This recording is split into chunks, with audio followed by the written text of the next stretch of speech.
Hi, I'm Jenny. I'm the founder of the Movement Blueprint, and today we're going to be talking about the second step of the blueprint, which is clarifying your message. Now, if you missed the overview of the 5 steps, or if you missed the in-depth blog that we did about the first step, which is knowing your value, you can check out the links below and catch up, or just roll right on forward to this clarifying your message topic. So in step one, knowing your value, we learned that believing in ourselves and our vision is the first key to success.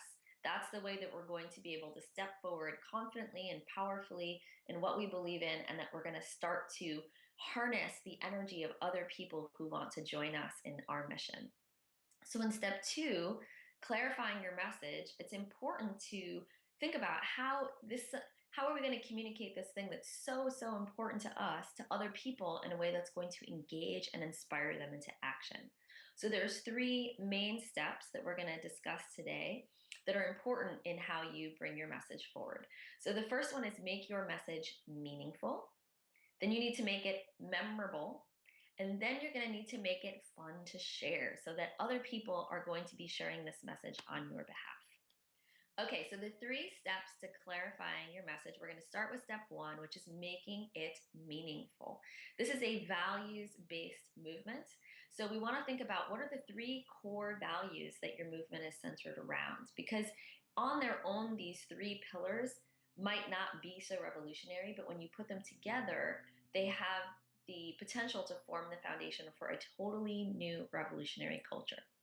So as an example, Acro Yoga's 3 values are trust, playfulness, and community. If you look at trust, what we do in Acro Yoga, where we fly on each other and we do acrobatics together, there's a lot of trust that needs to be involved there. That's actually the only prerequisite. And in our daily lives, we usually walk around with a default of distrust. So to go in with a default of trust, of like, I'm going to place my life in your hands even though we just met, is hugely revolutionary. And if you go into playfulness, how many of us as adults are playing as much as we'd like to be? Probably most of us are not. And there's this great quote by George Bernard Shaw that I really love, which is, we don't grow old. We don't stop playing because we grow old. We grow old because we stop playing. So when we continue to cultivate this element of playfulness in our lives, it brings this youthfulness to us, this innocence, this wonder, this joy, which really and truly is our birthright for our entire lives. So that's a huge part. And then if you go to community, well, so many of us, I think in this digital age, are feeling virtually connected, but in our real lives, often disconnected. And so to bring in this sense of community, that together we are more powerful by far than we ever are alone, that we need each other, that we are part of an interconnected web that's so vital for our participation, for our health. And the vitality of the human race is to be connected as a tribe. So that's really important. So when you bring these 3 core values into play, trust, playfulness, and community, now we have a really fabulous, exciting, juicy culture for people to participate in. And you feel it anywhere in the world. You meet someone who practices Acro Yoga and you can feel this in their essence. And that's how we're relating to each other. So that's the first step. The second step is to make it memorable. So creating stickiness. How can we communicate our message in a way that people can remember it and eventually repeat it? So how do you align your messaging with these 3 core values so that everything from the top down or the bottom up is in alignment? So it all has that same feeling. All your programs and services and offerings are all playing on the same team. And part of making something memorable is, of course, you can make it catchy. Like for Acro Yoga, you might think of it as like a tagline, like, we turn the world upside down. So it's fun, it's playful, it's simple. It definitely plays off the theme of what we do together. And you can also just think about it as streamlining.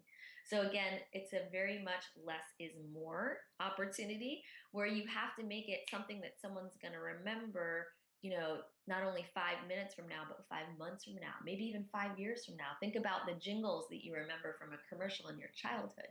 So how do we make it sticky and memorable for people? And then the third step is making it fun to share. And this is really about radical inclusion, because movements happen because everyone is participating, everyone is taking responsibility for their contribution, and people are incentivized to bring more people in. So we always want to feel like there's a flow of people coming in towards our movement, that we're receiving them with wide open arms, and that we're easily and joyfully integrating them into the flow. So this could also be thought of as tribal belonging. How do we give people really a place to feel like they belong and they are included? So in some simple way, you can think of it as, people who practice acro yoga, they call themselves acro yogis. And there's a sense of belonging and tribal unity there. Or people who go to Burning Man, they call themselves burners. So how do we associate ourselves with each other? So these are those three steps to think about when you're crafting your message, to make it meaningful, make it memorable, and make it fun to share. And your movement will have the perfect fertile ground to expand in a joyful, easeful way. Okay. If you are ready to go forward to step 3, we'll be exploring master your model, which is kind of the biggest and one of the most exciting steps in creating your movement. So you'll learn more about that next time. So stay tuned for more.